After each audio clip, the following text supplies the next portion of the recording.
अब मैं अपनी बात को अंतिम रूप देते हुए मैं अंतिम में ये अपील करना चाहता हूं दिल्ली में बहुजन समाज से कि किसी भी रूप में अब हमारे लोगों को यहाँ गटरों में नहीं मरने दिया जाएगा। और यहाँ क्या ये प्रथा है, कौन सी संविधान में या किस आर्टिकल में या कहां पर यह प्रथा है कि हमारा समाज मजदूरी सर्किल में पैदा हुआ और मजदूरी सर्किल में मर जाएगा। सर, यहाँ सारी पार्टियां ये दावा करती है कि हमने दलितों के लिए क्या किया, दलित वंचित है, शोषित है, पीड़ित है। अरे वो दलित वंचित शोषित पीड़ित इसलिए कि आपने जो भी योजनाएं लागू करी, जो भी योजनाएं आपने सरकार में बनाई, वो केवल कागजों तक सीमित रही सर, वो दलितों तक नहीं पहुंची, इसलिए दलित आगे नहीं बढ़ पाया। ये मुख्य कारण है।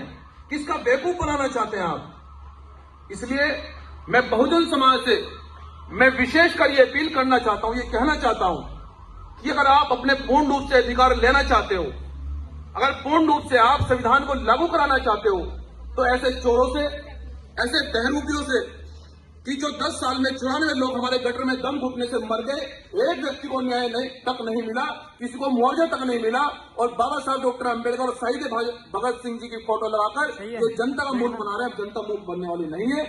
इस बार जनता जवाब देगी। मैं अपनी बात को अंतिम रूप देते हुए हमारे पूर्व कैबिनेट मंत्री बड़े भाई राजेंद्र पाल जी अपनी बात को रखेंगे। बहुत बहुत धन्यवाद।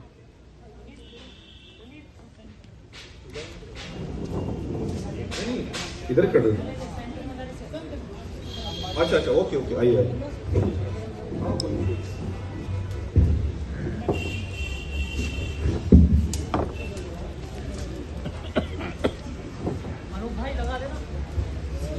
धन्यवाद मंजीत भाई।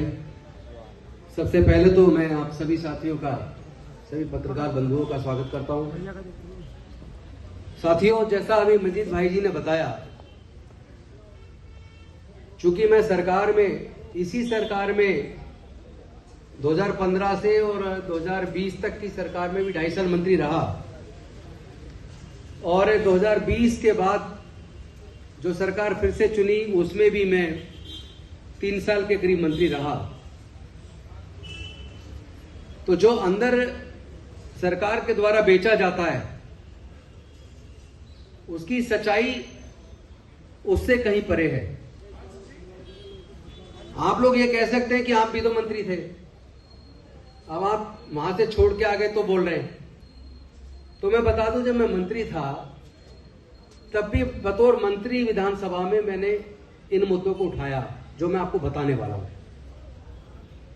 और मंत्री से रिजाइन करने के बाद भी एक विधायक के तौर पर भी मैंने अपनी ही सरकार से इन सारे सवालों को विधानसभा के अंदर रखा। हमने ये योजना बनाई थी कि लोग सीवर में मर जाते हैं।